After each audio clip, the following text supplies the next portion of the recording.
Ini kata yang luar biasa, tidak seperti biasanya, tidak ada wazannya, tidak ada standarnya. Karena setiap kata dalam bahasa Arab itu ada standarnya. Ini tidak ada standarnya. Gen standarnya tadaraku, tapi ini berubah dalam bentuk yang tidak wajar untuk memberi isyarat betapa tidak standarnya perjalanan menuju neraka. Betapa tidak wajarnya mereka dalam neraka itu. Mereka dikumpulkan mazid, kumpulnya itu ramai-ramai dulu, kemudian didiamkan mereka, tidak boleh bergerak, lalu dihimpitkan satu sama lain, lalu dirantai satu sama lain, lalu disatukan mereka. Masya Allah, begitulah keadaan manusia dalam neraka. Dan di hari itu manusia akan mencela temannya. Apa kata mereka? Haulai adalluna, ini teman-teman saya, ini pemimpin-pemimpin saya yang sudah membuat saya sesat. Kami beri mereka azab 2 kali lipat disebabkan mereka kami sesat. Mengurai rahasia Al-Quran melalui makna dan mabna.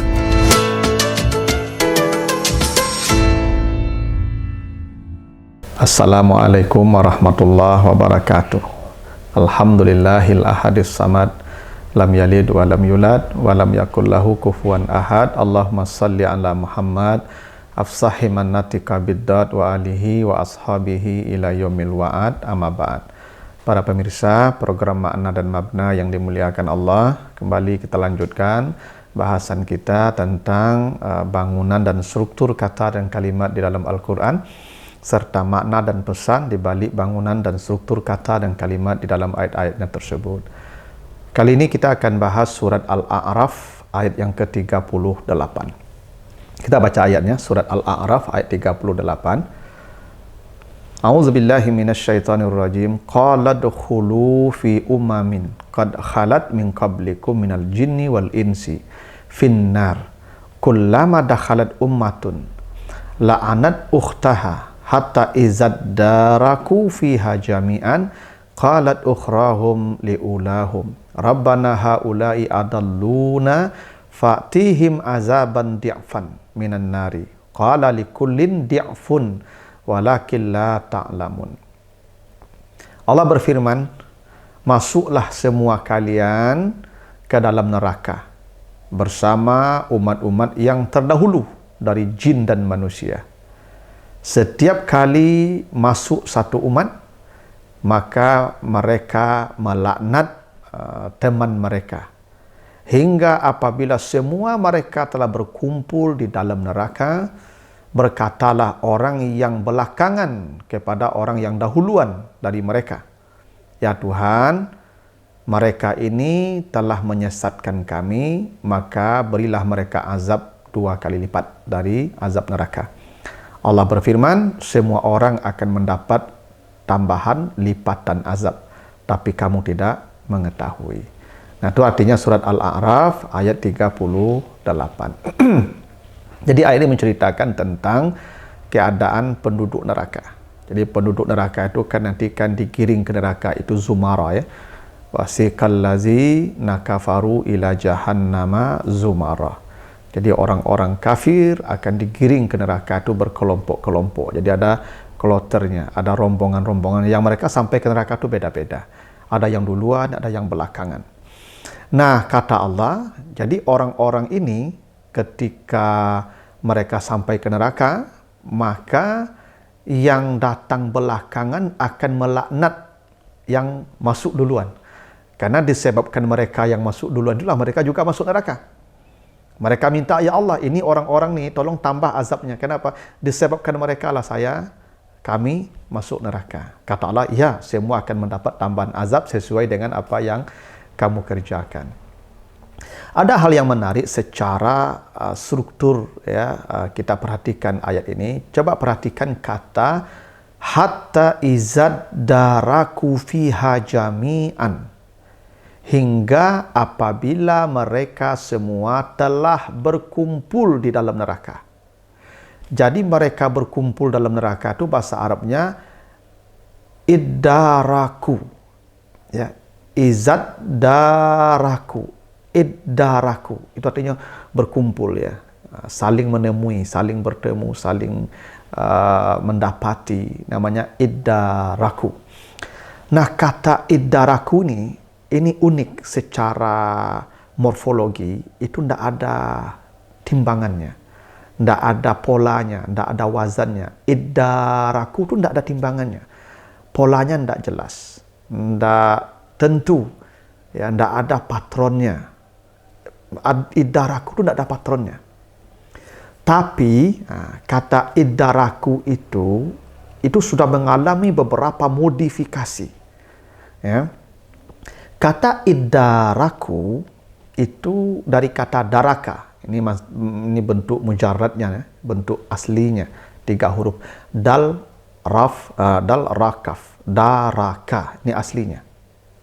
Lalu yang mujarrad ini, daraka, yang 3 huruf ini, ditambah 1 huruf menjadi daraka. Timbangannya fa'ala. Jadi dari kata daraka menjadi daraka, namanya mazid. Ziyadah, ada tambahan 1 huruf.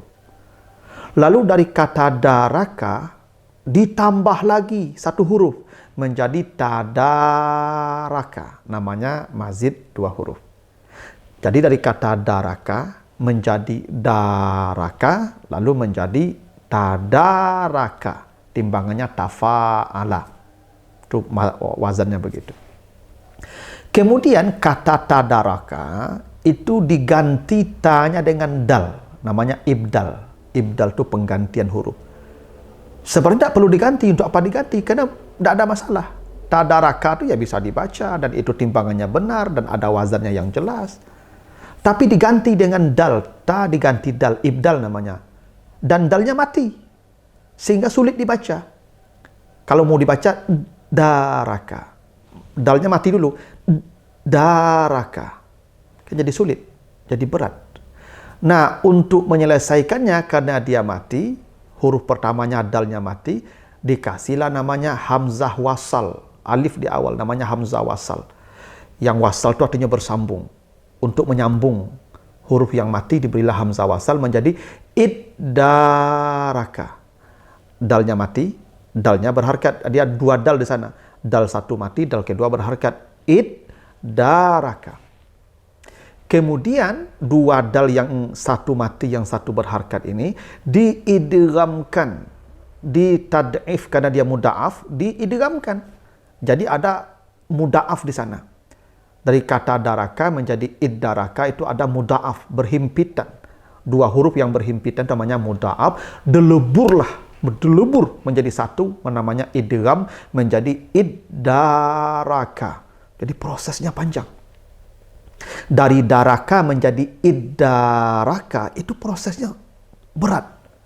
Pertama mazid dulu 1 huruf, lalu 2 mazid 2 huruf, lalu diganti ta dan dal karena dia sulit dibaca, mati, ditambah hamzah wasal dan artinya bersambung, dan itu ada muda'af berhimpitan 2 dal, dal mati dan dal berharkat, dilebur menjadi 1, menjadi iddaraka. Apa maknanya? Kenapa ya tidak dikatakan iza tadaraka? Kenapa diubah menjadi iddaraka dengan proses yang panjang itu? Ini menunjukkan betapa beratnya proses menuju neraka. Betapa sulitnya menuju neraka, sehingga prosesnya pun rumit. Seperti rumitnya proses kata iddaraka. Untuk menuju surga itu, untuk menuju neraka itu perjalanannya berat. Sebagaimana beratnya, sulitnya proses kata iddaraka, iddaraku, dari kata darakah tadi.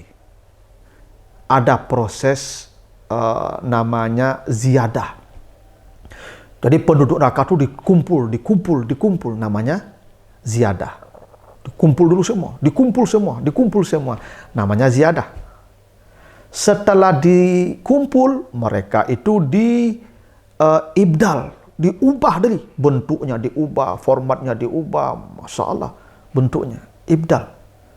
Setelah itu ada bentuk kata sakinah, mereka dibikin tidak bergerak, seperti tidak bergeraknya dal di awal yang mati. Lalu kemudian mereka diwasalkan, diikat, seperti wasalnya alif, hamzah wasal pada kata iddaraka, diikat, disatukan. Lalu mereka ditadghimkan, diidghamkan, artinya dilebur menjadi satu. Menderitanya masa Allah penduduk neraka itu, ya, seperti sulitnya kata idaraka. Karena itulah jalan menuju neraka itu pun beratnya. Coba nanti baca surat Al-Qamar 48 ya. Al-Qamar 48. Yauma yushabun finnari ala wujuhihim. Ketika mereka digiring ke neraka itu pun mereka beratnya masalah karena mereka berjalan dengan wajahnya. Dan mereka saling diikat satu sama lain. Nanti baca kata Allah izil aghlalu fi a'naqihim wassalasil yushabun. Begitu kata Allah. Mereka akan dirantai satu sama lain. Nah, itulah kenapa berkumpulnya penduduk neraka itu pilihan katanya iddaraku, yang prosesnya tidak normal. Sebagaimana tidak normalnya kata iddaraku, yang harusnya tadaraku. Prosesnya berat, sebagaimana beratnya kata iddaraku, yang harusnya tadaraku. Prosesnya itu berbelit-belit, panjang, berbelit-belit. Dari kata daraka menjadi daraka, menjadi tadaraka, menjadi daraka, menjadi iddaraka, menjadi diidghamkan iddaraka. Berbelit-belit prosesnya. Begitulah perjalanan menuju neraka. Panjang, berbelit-belit, tidak normal, tidak wajar, kondisinya luar biasa. Sebagaimana luar biasanya kata iddaraku. Ini kata yang luar biasa, tidak seperti biasanya, tidak ada wazannya, tidak ada standarnya. Karena setiap kata dalam bahasa Arab itu ada standarnya. Ini tidak ada standarnya. Yang standarnya tadaraku, tapi ini berubah dalam bentuk yang tidak wajar untuk memberi isyarat betapa tidak standarnya perjalanan menuju neraka. Betapa tidak wajarnya mereka dalam neraka itu. Mereka dikumpulkan mazid, kumpulnya itu ramai-ramai dulu, kemudian didiamkan mereka, tidak boleh bergerak, lalu dihimpitkan satu sama lain, lalu dirantai satu sama lain, lalu disatukan mereka. Masya Allah, begitulah keadaan manusia dalam neraka. Dan di hari itu manusia akan mencela temannya. Apa kata mereka? Haulai adalluna, ini teman-teman saya, ini pemimpin-pemimpin saya yang sudah membuat saya sesat. Kami beri mereka azab 2 kali lipat disebabkan mereka kami sesat. Dan itu disebutkan Allah di surah Al-Ahzab ya. Surat Al-Ahzab 6667. Ketika manusia sudah sampai di neraka, mereka berkata, ya laitana ata'na Allah wa ata'na ar-rasul. Ya, mereka berkata, dulu andai kami patuh kepada Allah dan Rasulnya, tidak akan begini. Kenapa kami begini? Rabbana inna ata'na sadatana wa kubara'ana fa'adalluna sabila. Ya Allah, kami masuk neraka karena mengikuti ini pemimpin-pemimpin kami, lalu mereka menyesatkan jalan kami. Maka mereka minta tolong azab mereka 2 kali lipat. Katalah, iya, saya mau dapat azab 2 berlipat-lipat sesuai amal masing-masing. Karena itulah para hadirin, kita butuh kawan orang-orang saleh di dunia ini. Karena tidak ada yang kita sesali nanti di akhirat. Tidak ada penyesalan yang paling hebat di akhirat kecuali karena berkawan dengan orang yang salah. Coba baca nanti surah Al-Furqan ayat 28 ya. Al-Furqan 28. Ya wailata laitani lam attakhiz fulanan khalila. Ketika manusia masuk neraka, manusia berteriak-teriak, ya Tuhan, andai dulu saya tidak berteman dengan si anu, saya tidak akan masuk neraka. Ternyata yang disesali penduduk neraka itu adalah salah dalam bergaul, salah dalam mencari kawan. Dan di surah Az-Zukhruf ayat 67 Allah mengingatkan, al-akhillau yauma izin ba'duhum li ba'din aduun illal muttaqin. Besok di akhirat semua kawan akan berubah menjadi lawan kecuali kalau kita memiliki kawan-kawan orang takwa, niscaya dia akan menjadi teman dan akan selalu menolong kita sampai kita nanti bersama kelak ya dengan orang-orang yang kita cintai itu di surganya. Begitulah rahasia di balik ungkapan kata iddaraku yang disebutkan di surah Al-A'raf ayat 38. Mudah-mudahan ada manfaatnya. Lebih kurang mohon maaf. Wassalamualaikum warahmatullahi wabarakatuh.